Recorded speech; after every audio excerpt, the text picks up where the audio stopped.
In the last few years, it has been my goal to augment the energy works to increase support to ARENA members towards achieving the energy transition targets. The agency has worked around the clock in subsequent years, by setting up a dedicated project facilitation division to steer our support for ARENA members' energy projects to attract investment. Through our project facilitation and support division, we have developed two initiatives that directly focus on mobilizing projects of various scopes and size, and funding and de-risking solutions to take them forward. I'm talking about the Climate Investment Platform and the Energy Transition Accelerator Financing Platform, that's called ETAF. As the result of these efforts, each with a targeted mandate and funding partners to support it while complementary in terms of supporting the energy transition. In our work, ARENA plays a coordination role by providing platforms that match priorities, project developers with financing solutions. Whilst the agency is not a fund manager and not a financial institution, we are focused on our mandate as facilitators of the energy transition for the benefit of our members. ETAF is an inclusive multi-stakeholder climate finance platform launched by the United Arab Emirates at COP26, anchored with funding from the Abu Dhabi Fund for Development.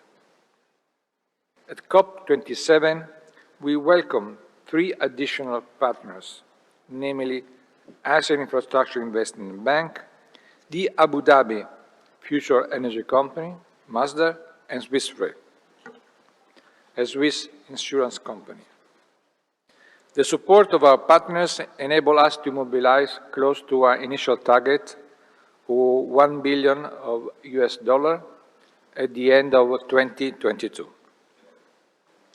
We capitalize on this momentum to continue discussion with additional partners, and this morning we witnessed the signing of intention of the OPEC Fund to join ETAF in 2023.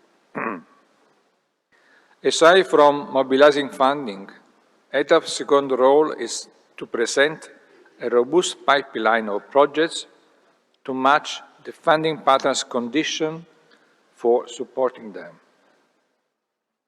This role is sometimes that requires urgent intervention as members. In addition, ETAF is a platform to enable discussion such as the one we are having today.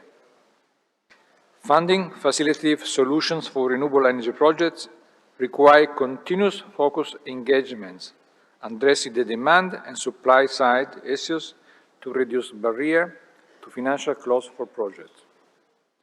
The agency is looking to you, the representative of ARENA members, to support this effort by mobilizing eligible public and private projects to join the platform.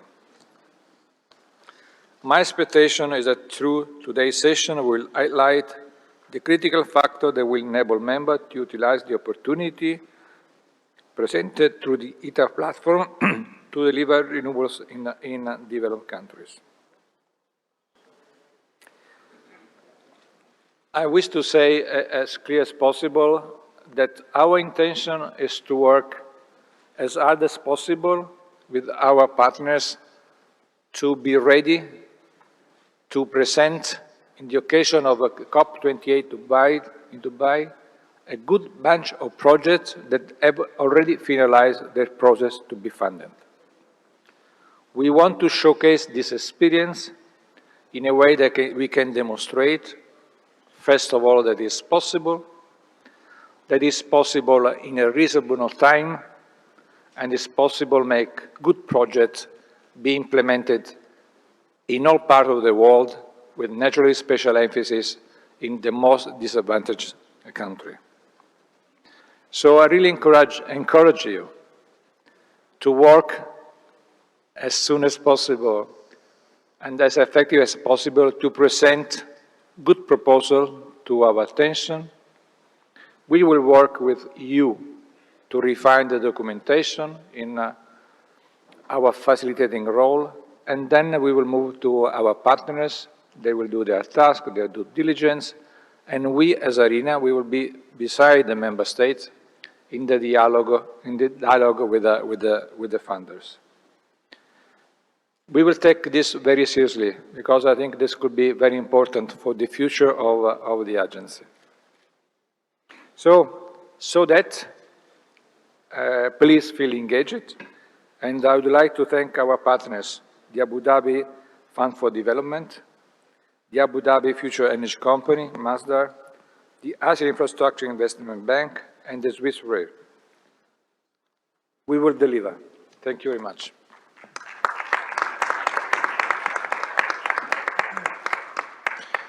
Thank you, Director General, for your remarks.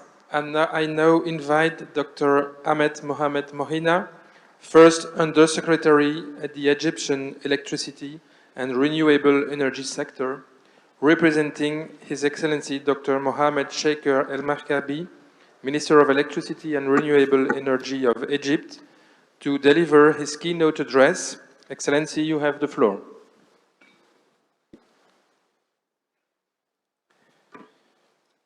Thank you so much. First of all, I would like to extend the greetings of His Excellency Dr. Mohamed Shaker, the Minister of Electricity and Renewable Energy in Egypt. And he would like to attend this important event, but unfortunately, due to a sudden work commitment, he couldn't join us today. So I have the honor to deliver his speech on behalf of him. Excellencies, ladies and gentlemen, on behalf of the government of Egypt and indeed on my own behalf, I would like to express my deep gratitude to the International Renewable Energy Agency for inviting me to take part in this event. I would like also to thank the International Renewable Energy Agency for its efforts to enhance renewable energy deployment all over the world. And a special thanks for our brothers from United Arab Emirates for hospitality and for supporting and hosting IRENA for many years, and also for financial support for the previous facility and the upcoming facility or upcoming platform. Excellencies, ladies and gentlemen, discussion about renewable energies today as a substitute for fossil fuel has become unavoidable because of its impact on all areas of development, environmental, social, and economic benefits. The global transition in the field of energy has become a necessity as it is considered as an infrastructure for sustainable economy with unlimited opportunities for international cooperation efforts that seek to achieve higher rates of growth, taking into account social benefits as well as avoiding the risks of reliance on a fluctuated fuel security of supply and the prices. The Energy Transition Accelerator Financing Platform, ETAF, will continue enhancing the vital role of IRENA, Abu Dhabi Fund for Development Facility, that implemented from 2013 to 2020, in supporting renewable energy deployment, especially in the developing countries. It's worth mentioning that Egypt has donated several volunteers experts who participated actively in its both experts and consultative committees throughout the 7 cycles of the facility. The ETAF platform is currently securing more than $1 billion for mobilizing capital to scale up renewable energy project funding in developing countries by 2030. Moreover, it will contribute to the realization of United Nations Sustainable Development Goals while serving strategic national objectives such as energy access and security, economic diversification, and sustainable impact. In this regard, Egypt is looking forward to enhance these efforts in cooperation with IRENA through the co-chair rule with the Australian government of the collaborative framework of project facilitation that announced in May 2022. Excellencies, ladies and gentlemen, let me briefly share with you what Egypt has done to address that matter and to create enabling environment to clean energy transition. Egypt is rich in renewable energy resources, especially wind and solar, that qualify it to be one of the major renewable energy producers. The total potential capacities, about 347 gigawatts from wind energy, according to Global Atlas, and there is a huge potential from solar energy, about 647 gigawatts. Now, Egyptian electricity sector are working to exploit nationwide wind resources in order to maximize the proven and valid potential of renewable energy. In addition, the Egyptian electricity sector is working on modifying networks to be able to evacuate electricity from the renewable energy generation facilities.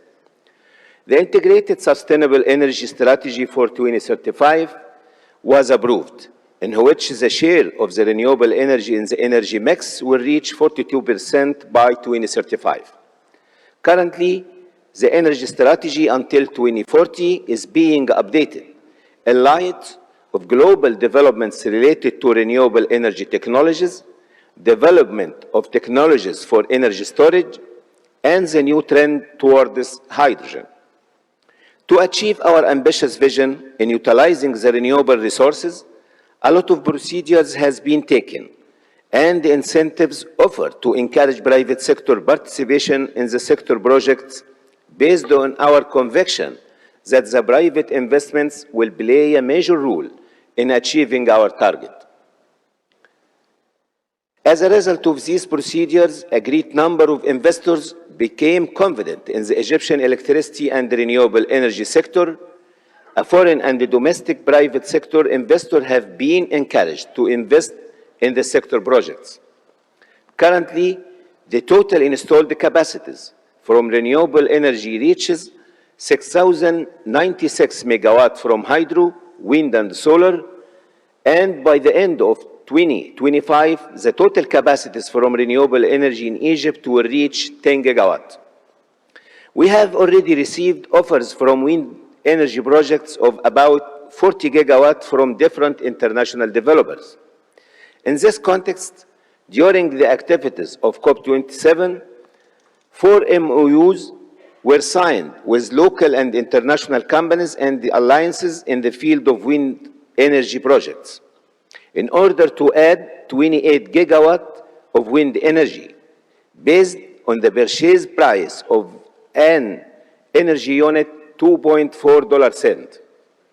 This confirms the ability of renewable energy in Egypt to attract foreign direct investment and emphasizes the role of national institutions in the creation of investment.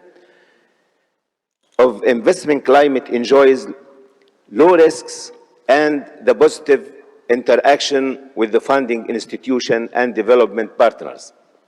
It is worth mentioning that Egypt's country platform for the nexus of water, food, and energy, NWAFE program, has launched in July 2022.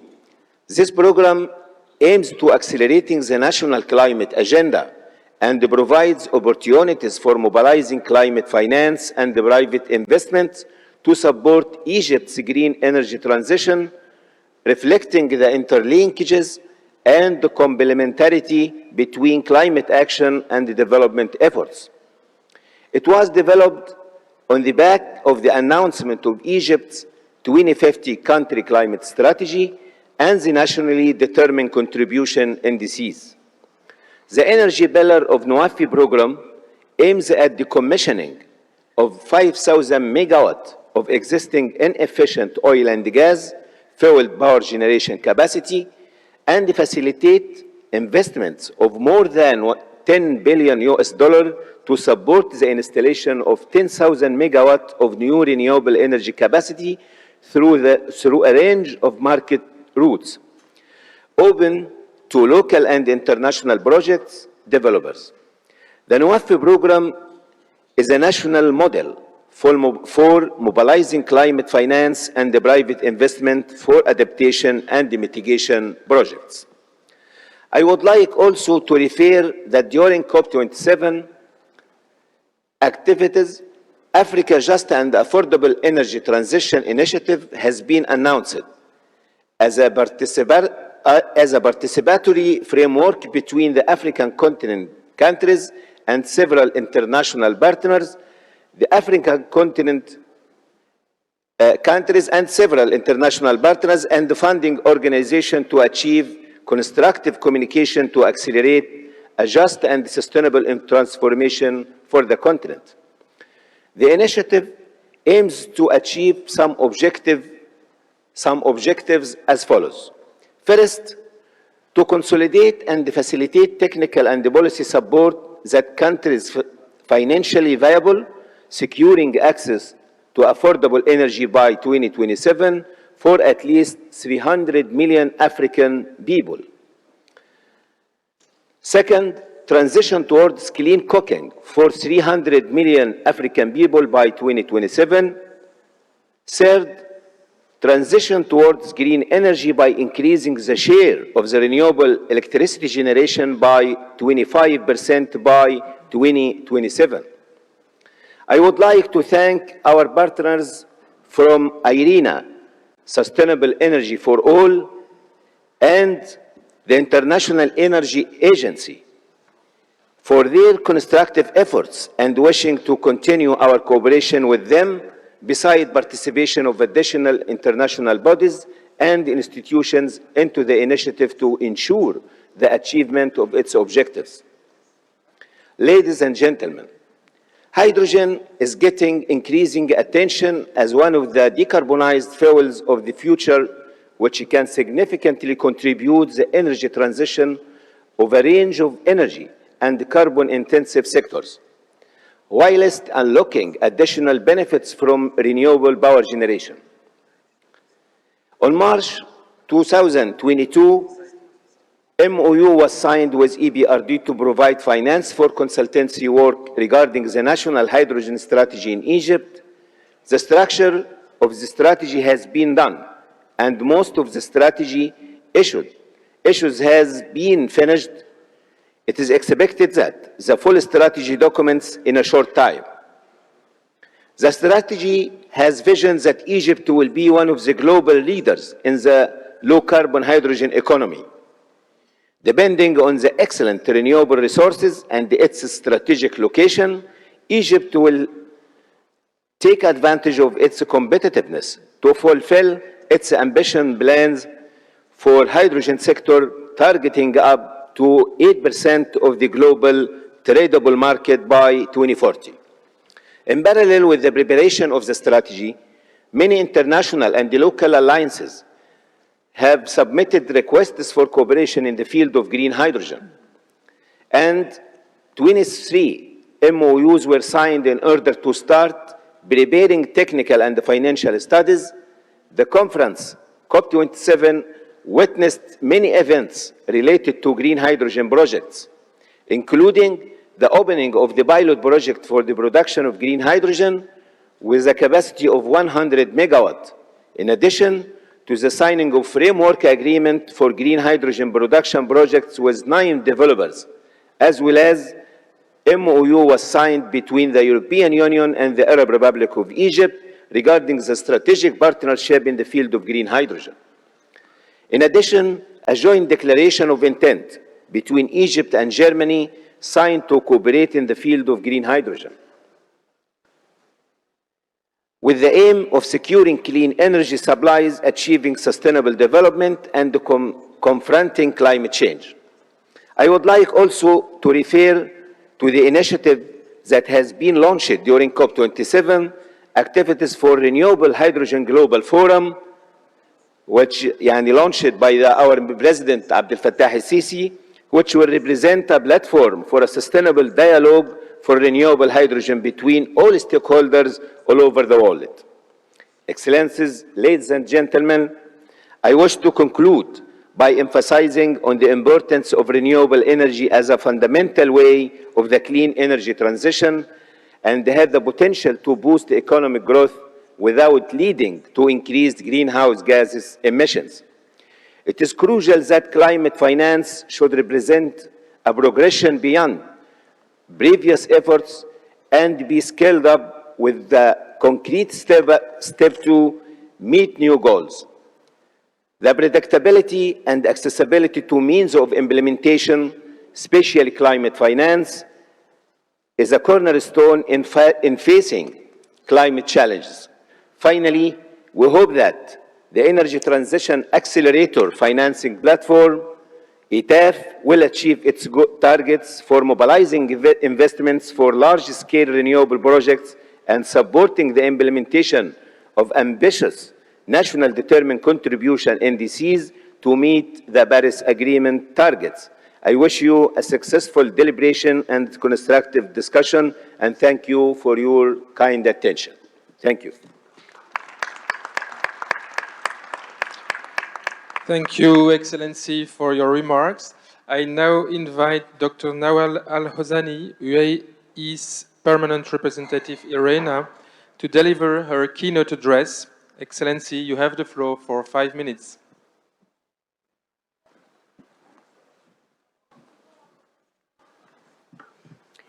Thank you so much, Your Excellencies, Director General, ladies and gentlemen, everybody, good afternoon. I hope everybody had a nice break and enjoyed the lunch. It is an absolute pleasure to be with you here today as a very proud founding partner of the Energy Transition Accelerator Financing Platform.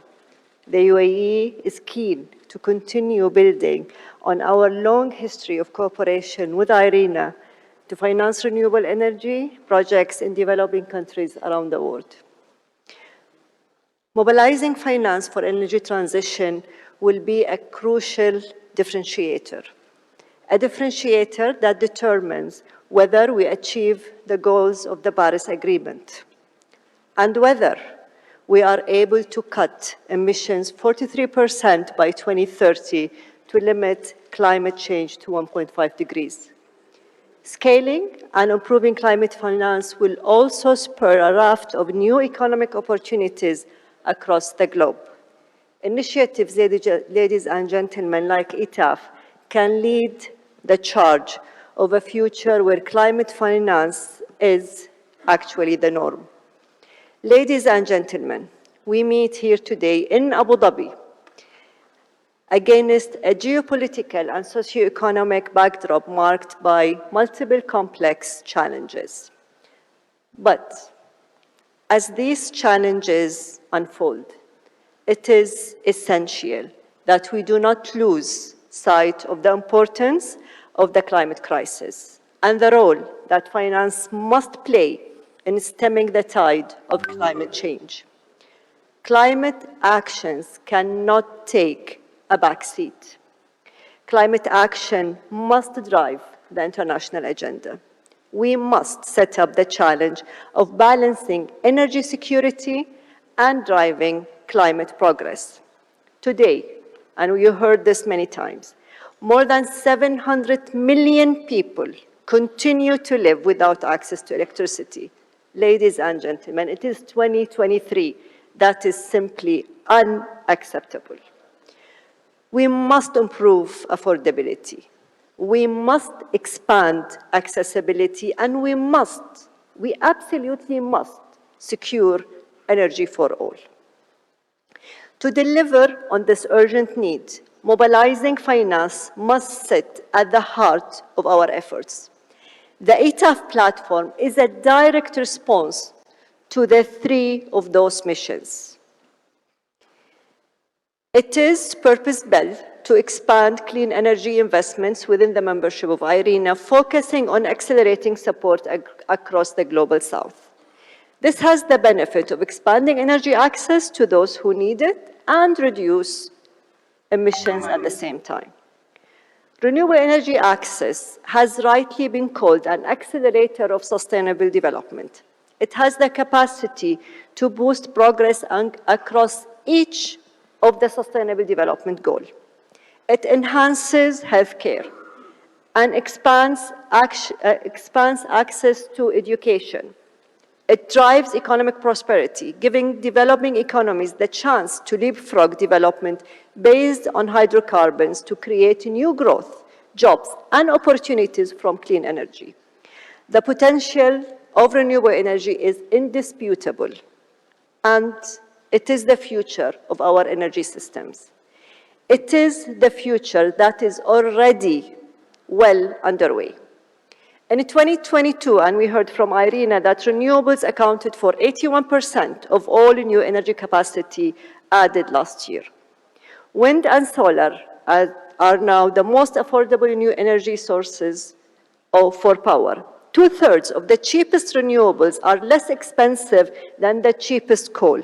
And recent findings suggest that in the next 5 years, renewable energy will equal the total capacity added in the last 20 years. Ladies and gentlemen, at COP28 in November, financing for the energy transition will be a priority agenda item alongside the global stocktake. IRENA estimates that investments of at least $100 trillion are needed in green energy technologies by 2050 if we are to achieve our net zero targets. This is an investment that no country and no company can manage alone. We need government budgets, multilateral agencies, development banks, and private sector investment all working together towards these objectives. And this is, ladies and gentlemen, precisely why the UAE is setting out to facilitate through COP28. Our hope is to respond to the global stocktake with a bold and practical action to address mitigation and accelerate the energy transition. We need to drive renewables forward while decarbonization existing supplies and investing in breakthrough technologies for hard-to-abate sectors. The central challenge and the key opportunity is to leverage private finance. Renewables offer a clear-cut and compelling case for investment, and yet, despite the low cost of technology, many developing countries to be plagued by perceived risk, resulting in high cost of capital that slows the deployment of renewables. ETAF is a crucial part of the solution. It can help us move beyond traditional conventional finance to raise ever greater multiple of private finance. Since its conceptualization in COP26 in Glasgow, ETAF has now secured $1 billion, as we heard from colleague, and as the Director General mentioned, $400 million were the anchor fund from the UAE. With this solid foundation, ETAF can catalyze the next generation of climate finance. Ladies and gentlemen, several projects are already in the pipeline, and the first pipeline meetings have been held here at on the sideline of the IRENA Assembly. We believe that this will allow IRENA to assess its scope, geographic coverage, and impact. It will ensure that the projects directly contribute to Paris Agreement, the national climate commitments, and the SDG 7 on renewable energy. On behalf of the UAE, I commend all of those who have submitted projects and are committed to getting them off the ground. Those concrete, action-oriented projects are precisely what we hope to galvanize at COP28 in November. And we are very much look forward to continuing our collaborative with IRENA and the partners of ETAF to showcase these successes and mobilize more action, more resources, and more progress to protect our people, planet, and our shared prosperity for this generation and for those to come. Thank you very much, ladies and gentlemen. Thank you, Excellency, for your remarks. I now invite His Excellency Dr. Mahmoud Mohildin, United Nations Secretary General Special Envoy on financing the 2030 Sustainable Development Agenda, and United Nations Climate Change High-Level Champion for COP27 to deliver his keynote address. Right, thank you so much for the kind introduction and for the opportunity to address you today. Excellencies, Director General, ladies and gentlemen, it's great to be in Abu Dhabi, in the United Arab Emirates. A good reminder of a place, city, and a country that took vision, operationalizing it very seriously. Earlier today, in another session that was attended by the Director General, spoke in a panel about the investments in innovation, diversification, and going beyond oil and natural gas in a country that is very much rich in both. And that is not really new, had been there for quite some time. I shared the good vision of His Excellency, the President of the United Arab Emirates, His Excellency Sheikh Mohammed bin Zayed, when the challenge of the prospects of oil in the future, and that was in 2006 in the opening up of Masdar, he said that we have a country that is going to celebrate the export of the last barrel of oil one day because we are going to be prepared for it. And this area of investments in renewables, making this country a center for energy, regardless of the source, is a good example. And investments in the human capital, which is definitely much more important than all sources of energy or other assets, have been very much realized and benefiting not just the country, but this country and beyond. Having said that, with this initiative of acceleration, and it's great to see this kind of great interest for having stronger energy transition. This is a key accelerator to mitigation efforts. We know that the sector of electricity as it comes today and energy as it stands today are responsible for 75% of the greenhouse gas emissions. So when we are investing more, we're going to be having many targets met to avail electricity and energy, as Her Excellency mentioned, for those who are deprived from it. And we know that they are very much concentrated in Africa. Out of the 800 million, 600 million are in sub-Saharan Africa.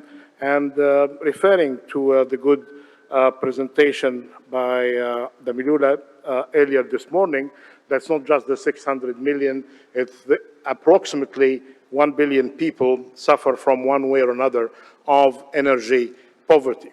So what we can really be doing in availing energy, clean, efficient energy, secured energy, that would be really a good target to achieve. SDG 7 with very strong connections to the rest of the SDGs. Some very positive prospects, even in a year that was overwhelmed by crises, including the conflict in the Ukraine, that the conflict there had reminded everybody that it's important to diversify the sources of energy, and there is renewed interest in investments despite the constraints.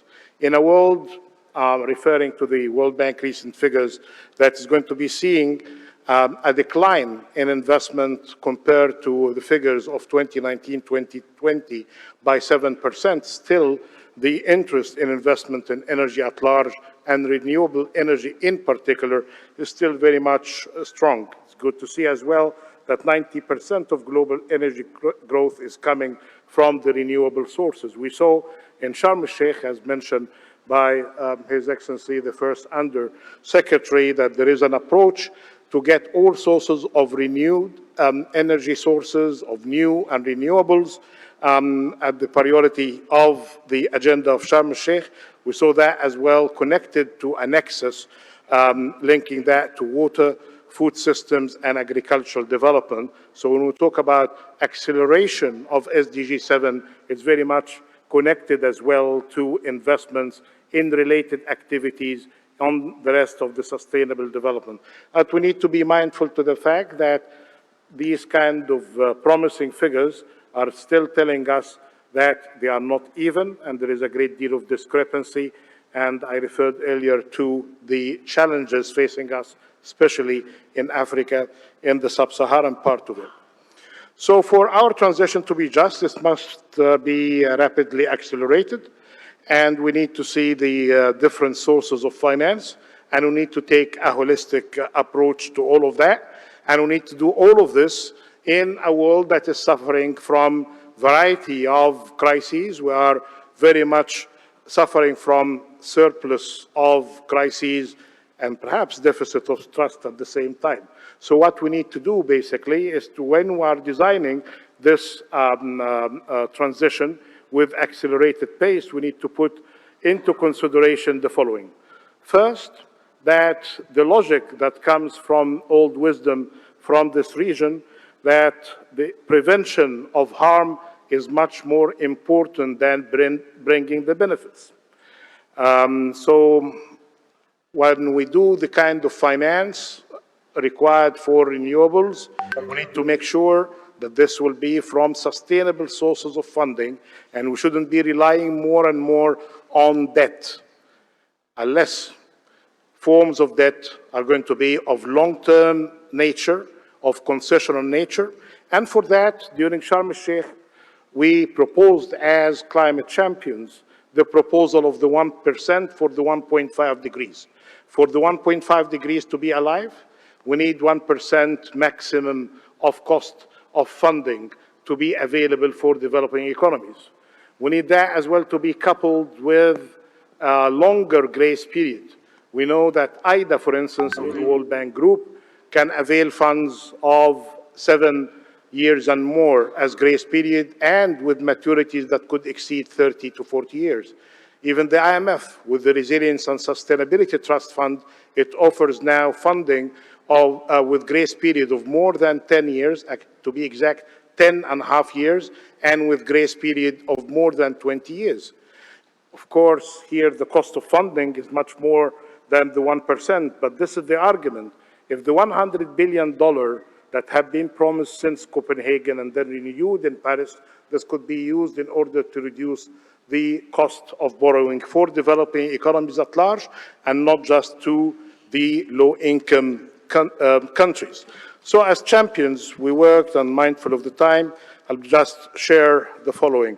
First proposal that we worked on is a proposal to support the reform and enhancing the role of the international financial institutions, and of course there is a great deal of talk, and I hope that there will be some work that we will see its outcomes from very soon on the MDB reforms.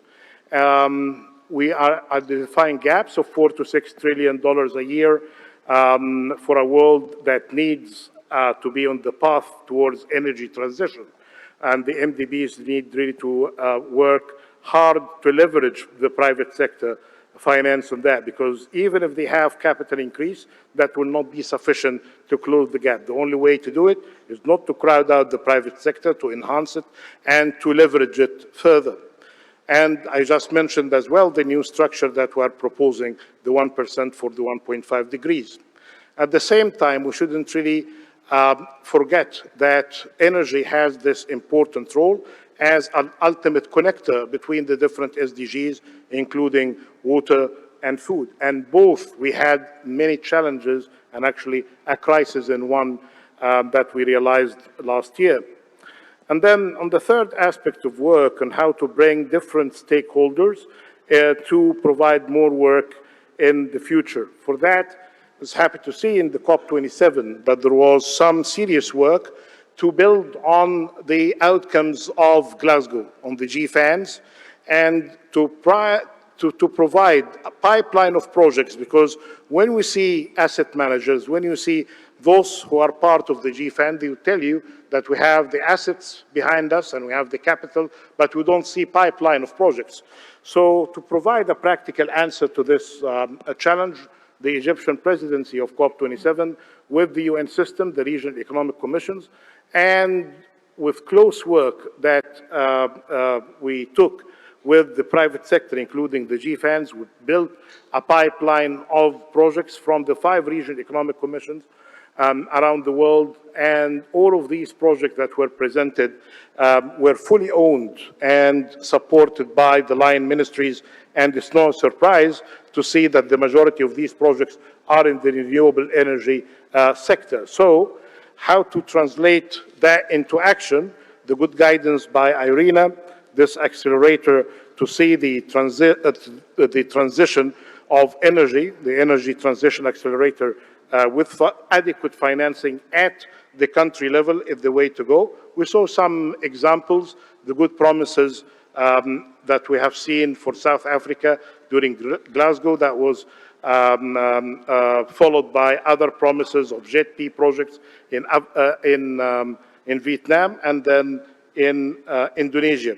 What we need to see is more of these projects and to translate all of these kind of global efforts into projects and linking them to a good holistic approach to achieve the SDGs through acceleration of one of the most important and critical vehicles for transformation, which is energy. Having said that, I'd like to again commend the excellent work by IRENA in this area and the good support that we see for the new initiative on the energy transition accelerator financing. And we, from now until November, when we meet again for the COP and the conference of the parties, we need to see significant progress going forward. Thank you so much. Thank you, Excellency, for your remarks. During the dialogue now, we will hear insights from a high-level panel of speakers on the subject matter. The discussion will be moderated by Dr. Melinda Crane, Chief Political Correspondent at Deutsche Welle TV, followed by member interventions. You have the floor, Dr. Crane. Thank you very much, dear Chair, Assembly Vice President Henri. Thank you also to all of our keynote speakers for your valuable messages that we will take with us into our panel. And also from my side, dear Excellencies, ladies and gentlemen, good afternoon and a very warm welcome to this ETAF Partners Roundtable session. Before we begin, let me ask all of our panelists, all of our keynote speakers, also the Deputy Director General and Director of Operations of the Abu Dhabi Fund for Development, and of course, dear Director General La Camera, to join us on stage for a very quick family photo. So all of you, if you would be so kind as to join us here, then we will do one super fast family photo.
Thank you very much for that. I know several of our photo subjects do have to leave the session, so we wanted to make sure to get the full group in.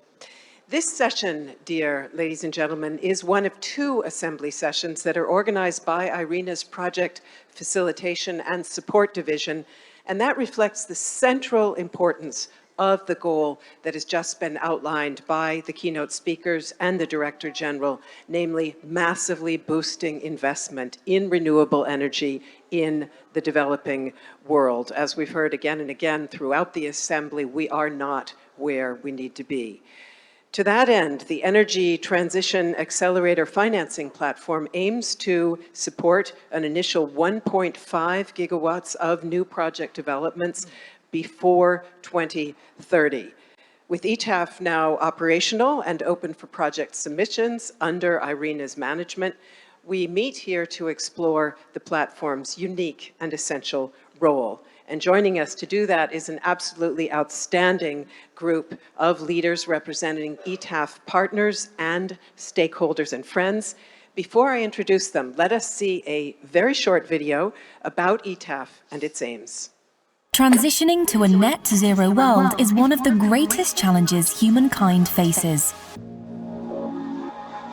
To get there, net zero commitments must be backed by concrete action. Renewables are the cheapest form of energy today, providing countries with affordable pathways to climate goals and socio-economic growth. Our program is to increase the percentage to about 50% using solar with battery systems, and the financing that we gain through IRENA and the ADFD is the largest financing we've received so far to help us to do that. We have 24 panels on the roof. After the storm, we still have power. You could charge your phones, you could do a whole lot of stuff. En termes d'accouchement, nos chiffres ont changé parce que les femmes préfèrent venir accoucher chez nous. Même les élèves, jusqu'à minuit, ils apprennent. Celui qui veut apprendre jusqu'à minuit peut apprendre. De juin 2021 à décembre 2021, nous avons eu environ 43 gigawatts-heure d'énergie produite, a contribué à alimenter près de 160 000 ménages. Togo Energy relies heavily on neighboring countries, and introducing renewable energies in Togo production plan allows us to leverage our resources, including water and sun, to produce electricity, and thus reduce the energy dependence on the outside. But realizing a renewable-based energy future requires close cooperation between public and private sector. La réalisation de cette centrale-là a mis côte à côte les partenaires financiers et le secteur privé, notamment AMEAS et privé. L'ensemble de tous ces partenaires-là ont travaillé en synergie.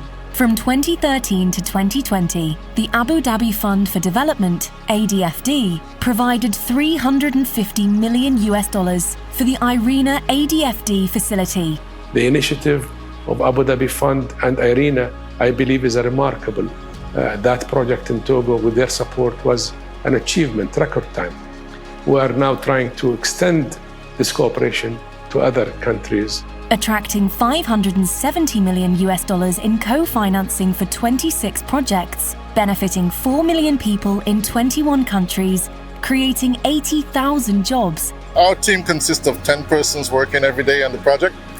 But besides that, there are a number of other key stakeholders like the vendors that sells materials, the truck drivers, the handlers, and other laborers. And reducing 500,000 tons of CO2 emission as a result. Now is the time to ensure more people will benefit from the shift to renewables and achieve the climate goals at the same time.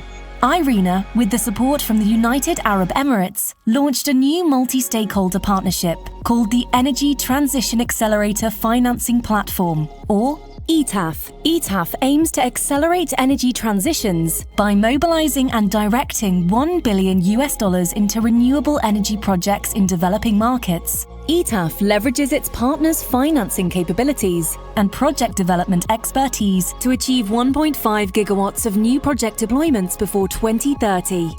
Organizations like IRENA play a critical role in the energy transition the whole world is aiming for today. ETAF, accelerating the energy transition towards an inclusive net zero future. Join us. For more information, visit www.etafplatform.org.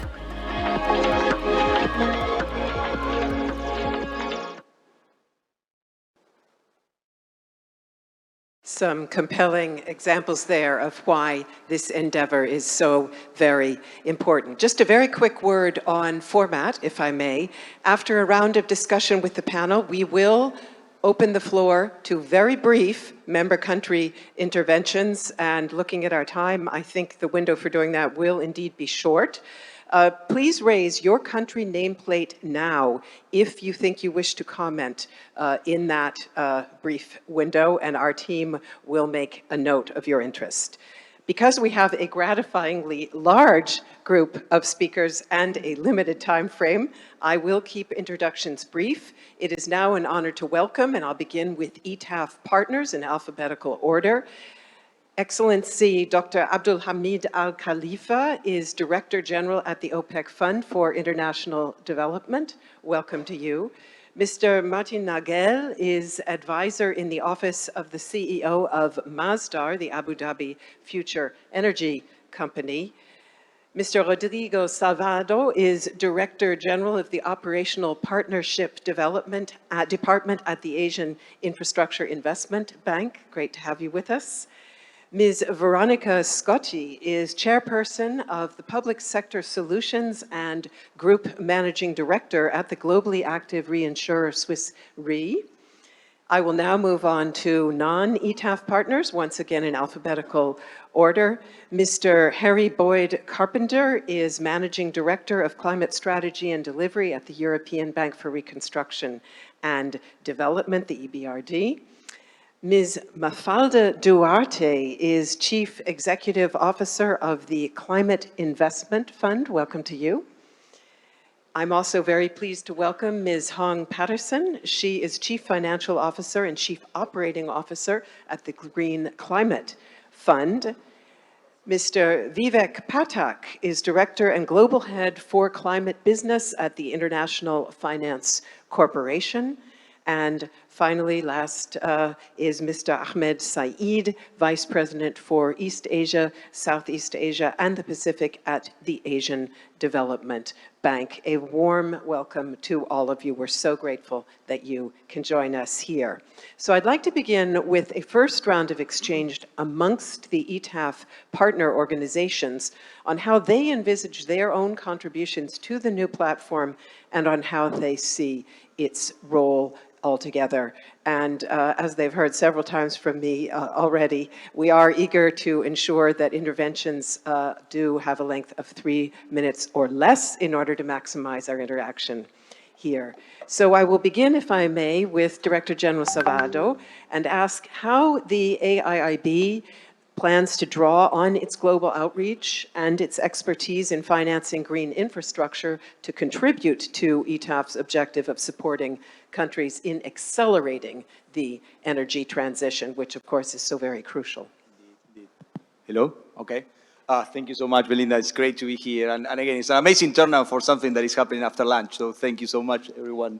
As you say, I am representing the Asian Infrastructure Investment Bank. We are actually the youngest of the multilateral development banks that are there. Tomorrow, we actually have our 7th birthday. So it's great to be celebrating here with you, with all of you.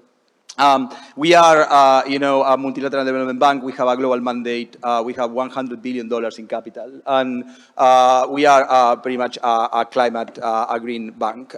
We have a commitment to get 100% of our operations Paris aligned by the end of 2023. We have also the commitment to have at least 50% of our portfolio in climate-related investments by 2025. And also, we are matching that with a private sector focus to have 50% of our operation in private sector by 2030. So with that, two very really quick points, to be very brief. The first one is, I think that it has been implied, but I think that it's important to remind that mobilization have two components. One is to raise, and the other one is to spend, right? So far, a lot of the things that we do in mobilization, in our minds, is actually about raising money and getting more. And that's important. It's very, very crucial, of course. But I think that more and more we need to actually start changing, also putting more balance on more emphasis on the spending side. And we are a project bank, right? And we know there have been great initiatives already being created there. So our input is not to create our own, but actually move the money that is already there. So we actually want to bring the pipeline, right? As Director General of IRENA was saying, they are daring us to actually bring the pipeline, and we want to put the pipeline there. I think that we were, thinking on show me the money, now it's show me the projects, right? So we really are, trying to work with partners around that. The second point, I think, is actually on project preparation. I mean, we are talking about accelerator, and again, ETAF is in itself an accelerator platform. But the problem is where you actually accelerate and why you need to accelerate. If you build a very slow car, if you put it on the track, you accelerate the car, you brake the car, and you don't accelerate anything. So the question is how you build the fast car in the very beginning. And that actually is project preparation. So you have to go upstream on that. You have to be working more, with partners. And that money, actually, is hard to get, and the alignment is crucial, right? If all of us are trying to actually get our own thing, our own regulation, our own thing, it's actually going to be very hard. So we need to be working as a one team, right? And if I have really good, regulation from other partners like IFC, like the World Bank, we're just going to take them as good, right? And we are not going to compromise on that, but we don't have to replicate what is already there. So my point is, and be really clear, and very, very, very, very important is that we need to identify the problems. Because if we are catching these things too far down the pipeline, we are not going to accelerate much. Thank you very much. And let's build on that message. I'll go over to Swiss Re now, if I may, and Group Managing Director Scotty. Swiss Re, of course, has global experience providing risk advisory services as well as de-risking strategies. So maybe you can tell us a little bit about how, as a new ETAF partner, you plan to work on reducing barriers, including risk perceptions, to boost investment in energy transition assets. Could we activate that microphone, please? I think it works now. It was just switched off. Thank you so much, Mrs. Crane. And I'm just going to build on what Salvador has just, our partner, right, in this platform has just said. So I think what we need at the moment is acceleration, and it's a bias towards action. It was said also yesterday, and I really love that expression.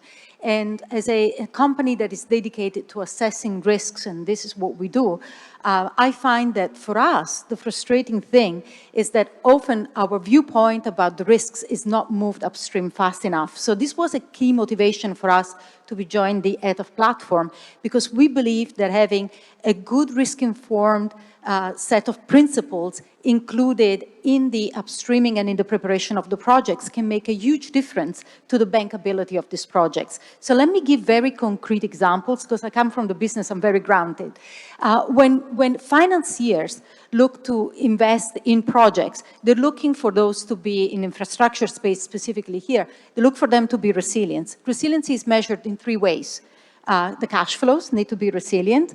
The impact and the alignment with the SDG needs to actually align also with ESGs, and therefore they need to be climate resilient, as well as creating good governance and meeting environmental and social impact aspects. So, but there could be shocks to projects, and if we can understand and prepare those projects to be resilient to those shocks upfront, then we're creating bankability. Let me give example of 4 shocks that can actually manifest itself. Before the project breaks ground, there could be delays related to natural catastrophe or forms of, business continuity, and that delay the projects and the cash flow emergings. If we look at the phase where the projects are operational, the revenue reliability becomes very, very important for investors, because that's what banking funds are created around. And if there is volatility in those revenues, then that makes investors question whether they want to invest or not on those projects. There may be issues with frustration of projects, political risk that interferes, and that's also an area of concern. So in all of these situations, actually, insurance can intervene with explicit de-risking very directly, but it needs to be considered as part of the project financing, because if it is included in the project financing structure, then its costs can be better integrated, the cash flow becomes more stable, the cost of financing is reduced, and insurance is not as expensive. And I think this is why we can make a big difference. And we have ample examples of how we made it happen. We are the largest provider of non-funded capital for renewable energy in the world. Just in 2021, we financed over 9,100 projects around the world.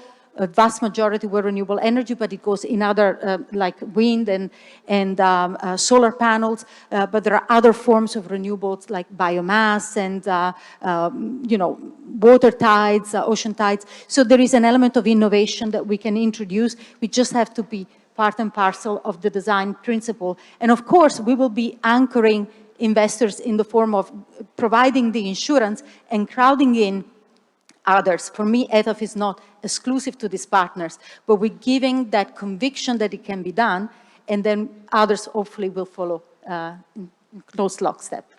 Thank you very much. And let me stay with the message that we're hearing, that upstream phase is so crucial, and come to Mr. Nagel. Masdar, of course, is known for its project development and technical expertise, and also for its knowledge of the market as an equity investor. So maybe you can tell us a little bit about how you see Masdar's participation in ETAF helping boost bankability of projects and thereby unleash capital.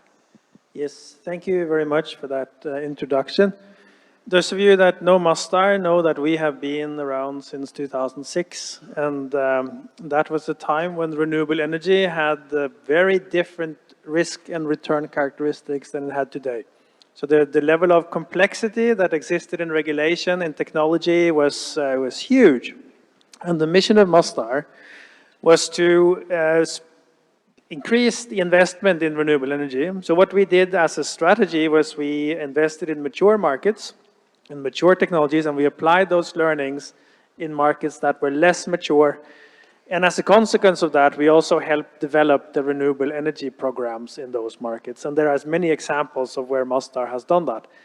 And through the ETAF program, we see our participation as a continuation of these efforts.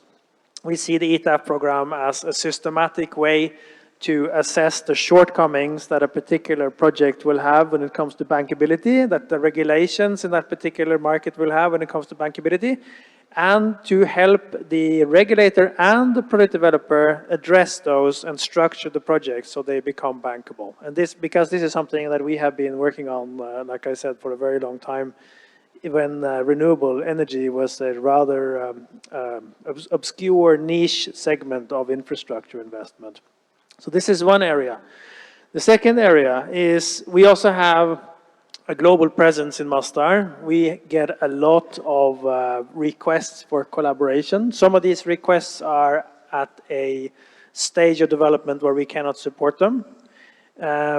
And with the amount of requests, having something like the ETAF program, which you can channel them to and help support them as part of the ETAF program, where there are other resources, where there are partners that can help you support these programs, we think that is the way to go, and this is why we are so excited about this participation, and we really think this can make a major difference. Thank you very much for that. Let me go now to Director General Al Khalifa.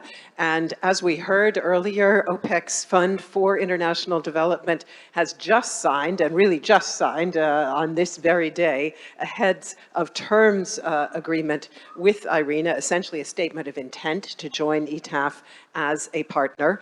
The fund has made a clear commitment to accelerating investment in renewable energy, including, for example, through your new Climate Finance and Energy Innovation Hub. So tell us a bit about your plans, as you would, how you envisage the role of the fund in supporting the ETAF project pipeline that is so very important.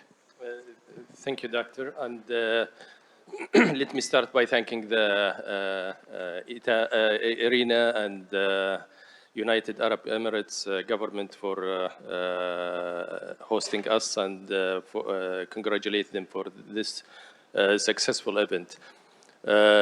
Maybe just to give you a brief background about OPEC Fund for International Development. It's a development institution that was established in 1976. Now it's 47 years, not 7 years. But since then, it has expanded around the world. We have in our portfolio more than 125 countries. And also we are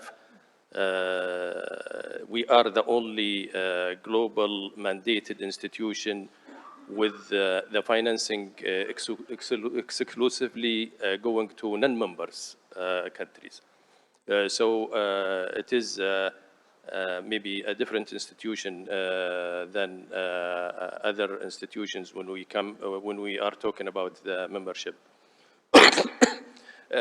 Speaking about our intention on climate change, we have announced our climate action plan or climate finance action plan back in September, and which was also magnified by 10 Arab-based development institutions, and we announced in Sharm el-Sheikh in COP27 for 24 billion package for climate finance. So that is maybe a quick background. Going back to your question and how can we help on making things happen when in our cooperation with IRENA, I think through three main elements. First of all is putting more financing directed to climate change, and this is what our action plan is directed to do, is to double our financing directed to climate change by 2030. So we will have double the resources that are available now for climate change in 2030. This is one. Second, through partnerships. Our business model is based on partnerships with others, and we have an ability to leverage our contributions, and we are doing that with a long list of partners, and we proud to have this signature today. It is part of that work, and we will be more than happy to make sure that things happen on that angle. The third angle is innovations, and innovations here, I'm not talking only for technological or technology innovations, but also financing processes and other innovations that makes the transaction cost very low, which is at the benefit of the beneficiary part. So we have already with other international organizations set up a climate finance and energy innovation hub, which is directed toward that goal, and we hope this will be also making sure our cooperation with IRENA will benefit from that innovation hub. So through those three elements, we hope that we will make things happen. Thank you very much, Director General Al-Khalifa. And we have just heard from ETAF partners, but collaboration at ETAF definitely does not stop there. So we would now like to move on to key stakeholders who have indicated their interest in working with the Accelerator platform. And I'm going to ask them to share their vision for ETAF, as well as their own lessons learned in lowering barriers to investment in energy transition assets and making effective use of innovative financial instruments. You just underlined the importance of innovation, Director General, for that purpose. And again, I'll just remind everybody we are very grateful for 3 minutes or less. So I'd like to begin with Vice President Said. And one of the mandates, of course, of the Asian Development Bank is to increase access to reliable, affordable, low-carbon energy across Asia and the Pacific. So please share your experience in helping to scale up renewable energy projects in the regions where you are responsible. Thank you. Could we activate that mic, please? You might need to press the button. It sounds like I needed to activate it, so my apologies. And thank you. It's an honor to be here and a privilege to attend the IRENA Summit. There are many lessons we could point to, but one very important one builds on a theme that Veronica mentioned. And I think one thing we've learned in our work is that we need to build risk-taking capacity in the system. We need both organizations that are willing to risk, and we need to invest in building the instruments of risk transfer. And this is important because there's a great deal of things that make sense that are not happening. Not that require subsidies, but that make sense because we aren't able to appropriately allocate those risks. And those risks aren't just financial. We all know about financial risk. They can also be operational. They can be reputational. They can be political. Let me give 3 examples from our work at ADB where we're trying to own some of those risks that we feel we're able to. Financial risk, we're increasingly looking to credit-enhance offtake agreements in order to make them bankable. Operational risk, we're working with governments to take pieces of the operational puzzle of project delivery out of the hands of the private sector and to develop them with government. We did this very successfully in Cambodia, a small country that nevertheless, through a process we designed with them, managed to get the lowest bid for solar on a tender across all of Southeast Asia, a region which has other countries that are sometimes viewed as more bankable. The most interesting in some ways is reputational risk. Transition finance is an enormously important space. We've done things at ADB where we've been willing to stick our neck out knowing that financial institutions, because reporting requirements don't necessarily closely map onto what we'd like them to do, see reputational risk. And by going first as an organization, we create space. These are all examples of where risk is misappropriately priced or misaligned in the system. And I think that that problem is one of the more significant ones, preventing the subset of things that should be happening, that can happen, from happening. And so maybe I'll just leave it with that thought as one lesson learned from our work. Thank you. Thank you very much.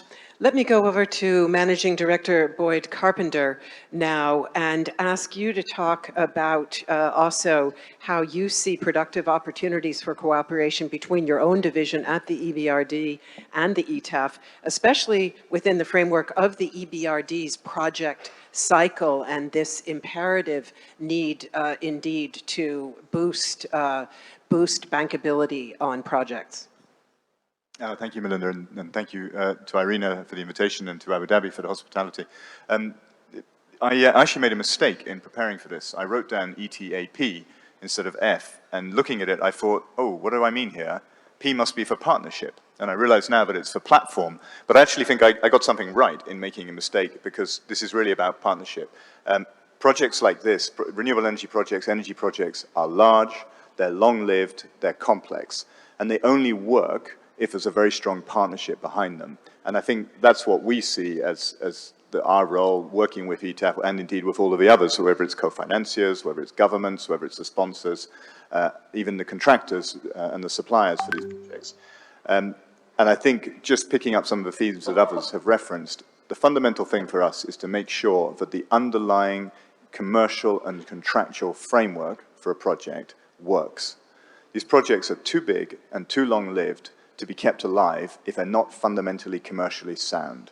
If they don't have the right economics underlying them and the right allocation of risk, fair allocation of risk, they'll collapse. They might collapse before you get there because project development fails. Worse, they might collapse after you've built them. So I think what we expect is a collaboration with ETAF and with the other partners upstream in designing the frameworks, in putting together robust frameworks that work for all of the parties involved. Then in the project delivery, the implementation period, and then finally in the project implementation period. So I think sticking strictly to my time limit, that's the key element for us, a partnership across the project cycle. Thank you very much. A great message rendered in a very short amount of time. Let me go over to Director Patak, if I may. As the arm of the World Bank responsible for private sector development in developing countries, maybe you could share key lessons learned in the context of the IFC's climate business, also as it relates to financing the energy transition, and how you've overcome challenges that have emerged. Sure. Well, first and foremost, good afternoon to you all, and a big thank you to the government of the UAE and to IRENA. So I think 5 things that we've seen over the past 30 years or so that we've been in renewable energy, most important coming first and foremost is rule of law, transparency, fair concessions, and a system that works when it comes to things like dispute resolution. So investors need to get comfortable when they're putting their money into a country and a sector that they will be treated fairly. Second, very, very important, blended finance. We've seen a lot of it come. People don't appreciate the extent to which blended finance has been successful in driving down costs. We need blended finance at scale. And I'm not just talking about global blended finance. When a country signs a contract or a concession at 23 cents, which is where prices were many years ago, 28 cents, and cost of thermal is half, they're actually providing a fair amount of subsidy. So blended finance has been a big important factor. We've had technological advancements when it comes to things like solar panels, and that's been very helpful. And all that has resulted in scale, and that's what drove costs down. But very critical, and I think you mentioned it, Salvador, is the importance of upstream project preparation. And we at IFC actually set up a whole unit comprising of almost 250, 300 people that really focuses on the upstream part. What do we need going forward is all of the above on steroids at a scale we've never seen before. We also need a lot more innovation. We need a lot more technological advances when it comes to things like storage technologies. We need to also look at old sectors, which we've not scaled up. Things like waste to energy, biogas, offshore wind, and some new sectors are going to emerge, like I think Veronica mentioned, using water tides. Yeah. We also need to do an end-to-end value chain analysis because that's critical. We don't want to solve a problem today and land up with millions of solar panels a few years down the road or hundreds of thousands of batteries. We also need, very importantly, and this is something very close to my heart, is to develop domestic capital markets. Because what we're not realizing is one of the reasons costs are not being reflected is most tariffs around the world are denominated in US dollars and cents. And because of that, borrowing is in that currency or the other way around. We need to be connecting domestic capital, domestic savings into climate. And as Mahmoud said, we need to bring down the cost of capital using that. Last but not least, perception of risk. Ahmad, you talked about it, so I won't elaborate too much. But we need to be able to determine that just because it's a developing country, risks are high. I don't think all developing countries are equal, and we need to get that idea that different countries have treated investors differently, and we need a far more accurate analysis of perception of this risk. Thank you. Thank you very much for that. Quite a bit of synergy on these messages that we're hearing. Greatly appreciated. Let me go over to CFO and COO Patterson now, if I may, and ask you to tell us something about the Green Climate Fund's experience in helping scale up renewable energy projects in developing countries, and including which particular financing instruments you consider particularly effective. Great, thank you. Very, very good thanks to IRENA for inviting us here, as well as the government of the UAE. I guess, I'm alongside some very illustrious people, and we are one of the younger organizations as well, operational just over 7 years. But the establishment of the GCF as part of the Paris Agreement as the financial mechanism, I think being as young, it really allows us to use the financial instruments under our roster in a very, very efficient manner. So we are just as efficient in deploying grants and loans as we are in equity. And I think that that is really important in terms of triggering market and signaling the market. Now, when it comes to our portfolio, we are the largest climate-focused fund with about $42 billion in our portfolio, but a quarter of that is alongside energy generation and access. And despite the barriers that we are seeing, I think that there are real opportunities out there to really make changes in the market. So I don't think that there's any particular financial instrument, just to answer your question specifically, that would be the magic to everything. I think we really do need to assess and understand what is the need out there. So rather than spending too much time in terms of the GCF, I think if I can just use my last minute to talk about an example that we have that we worked on with Egypt. And our proposition is quite unique because we are country-driven in the sense that we will work with countries to really understand what their national contributions and what their goals are and how do we contribute to that. So it's that upstream that we've been talking about as well as actual implementation. So the renewable energy financing framework that we established with them in 2017, we provided a $150 million concessional loan alongside a grant, a small grant for technical assistance. And that technical assistance was meant to look at how the reverse auctions and whether there could be good, effective tariff discovery. Off the back of that, actually, the government of Egypt actually executed reverse auctions within 2 years of the approval of this project. And it actually brought down the price of bids from 8.5 cents down to 3 cents. And so it really showed that huge success. Not only that, but then our loans that were put out there, so looking at the entire life cycle, not just at the front end, but throughout that lending and helping support that financing that's required. What happened was that the private sector came in a real way. Our loans were actually paid back this past year. This was supposed to be an 18-year program, and what we saw is that these loans were actually replaced by bonds. Bond issuances, and by the time that the bond issuances happened last year, our loans were paid back. So 18 years down to 5 years. Great example. Thank you so much. Finally, let me go over to CEO Duarte to talk about the World Bank's Climate Investment Fund and how you can perhaps share a few lessons learned. You are, of course, a leading multilateral climate finance partnership that also channels concessional finance to climate positive initiatives. So again, what would be your key lessons learned that you can share with ETAF from which they hopefully can benefit? On? Yes. So let me also thank Irina for inviting us to be here and thank the hospitality of UAE government. The climate investment funds have been supporting developing countries for 15 years. Energy transition has been one of our strategic investment areas. We work with a set of multilateral development banks, 3 of them here in this panel. And we have invested more than $6 billion in energy access, clean energy access, and clean energy transition, and mobilized around 10 times that level of investment. And as the colleague from Masdar was saying, this was in the early days of renewable energy investments, where we weren't really seeing such investments in developing countries.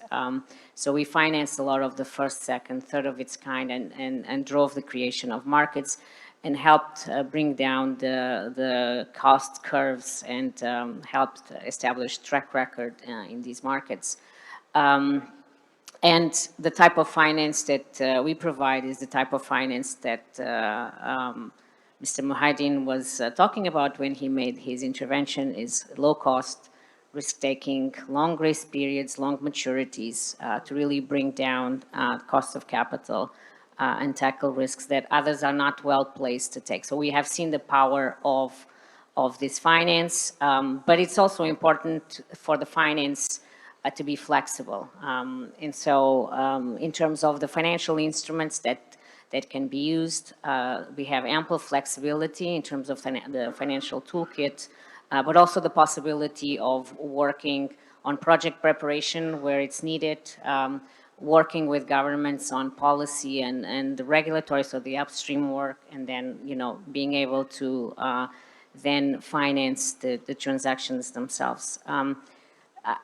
My colleague here from EBRD talked about, I think we have such a massive challenge ahead of us because despite the progress that we have seen, the scale of what's necessary going forward is so significant that we can only achieve this in partnership, in strong partnerships. And I think that's one of the reasons why, and Mr. Murhideen also mentioned in his intervention, that we are seeing efforts like the JETPs, the Just Energy Transition Partnerships, to really bring together key players into larger investment plans where everybody can bring to bear their technical and financial comparative advantages and capacities to the table. So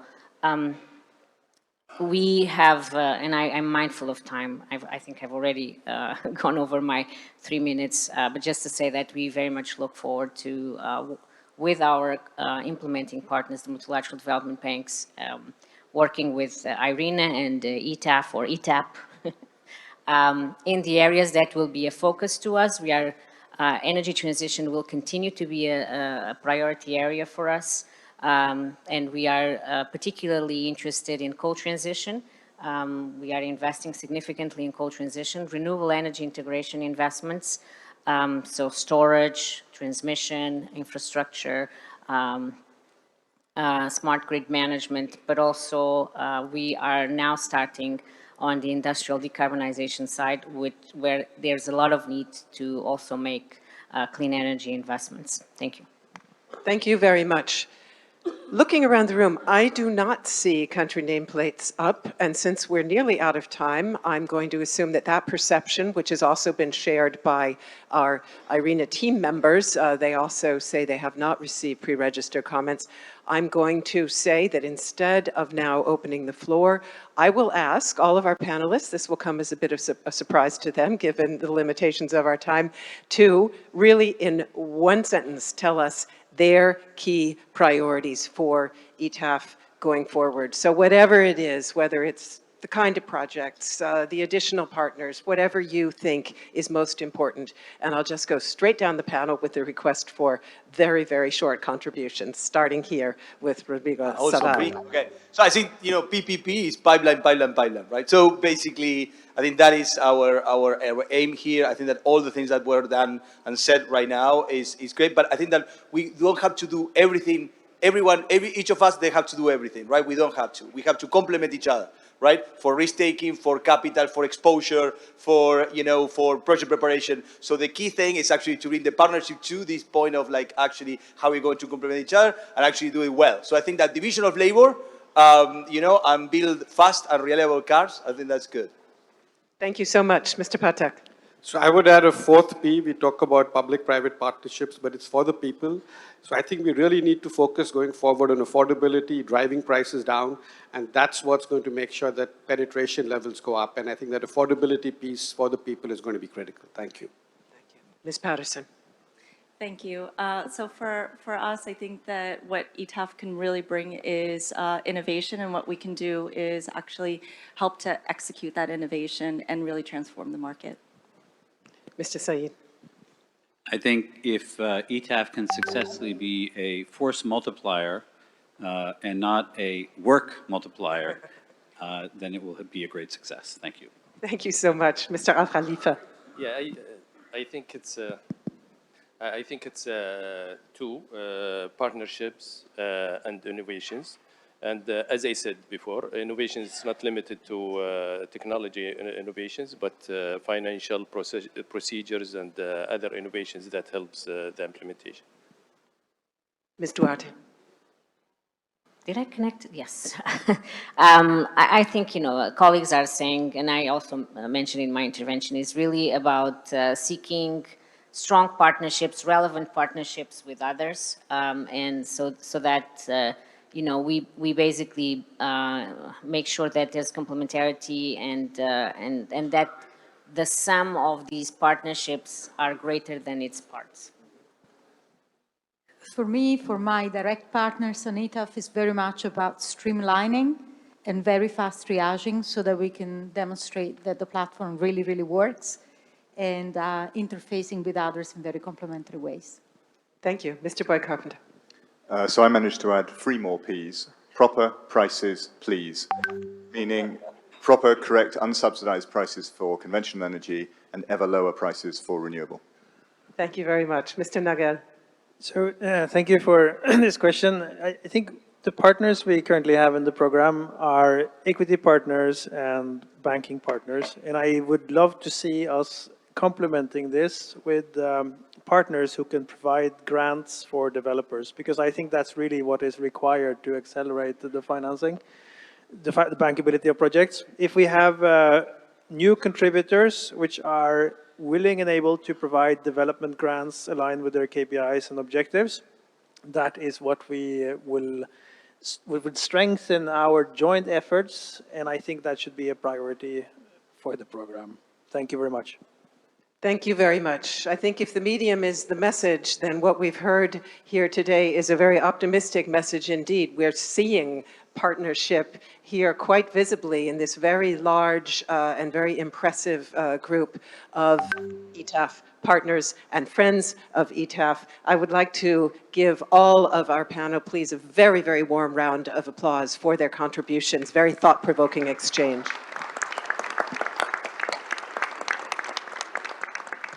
And my thanks also to IRENA's Project Facilitation and Support Division for their very hard work in organizing this valuable session.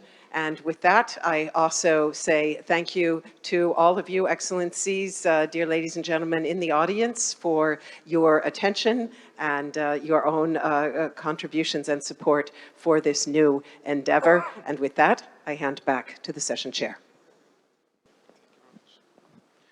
Thank you, Dr. Crane. Thank you very much for guiding this discussion. And let me also express my sincerest gratitude to all participants.